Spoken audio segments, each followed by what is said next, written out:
نرجو منكم توضيح الآيات أو الأحاديث التي تحرم الغناء، أفيدونا أفادكم الله. نعم، يقول الله جل وعلا في كتابه المبين: ومن الناس من يشتري له الحديث ليضل عن سبيل الله بغير علم ويتخذها هزوا أولئك لهم عذاب مهين.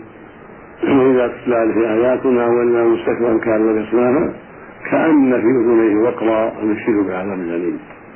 قال أكثر أهل العلم إن المراد بلفظ الحديث الغنى وهو لفظ الحديث، وقال بعضهم إضافة إلى ذلك أيضا أصوات المزامير والملاهي والطنبور وفي ذلك.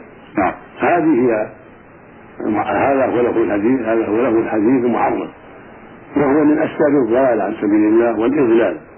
فإن القلوب إذا تشبعت بالأغاني مرضت وقست وانحرفت ووقعت في الضلال والإضلال، وثقل عليها سماع القرآن واستكبرت عن سماعه، ويفضي بأهله إلى فساد القلوب وانحرافها وتثاقلها عن سماع القرآن وأنسها بالغنى والوحش من الكلام.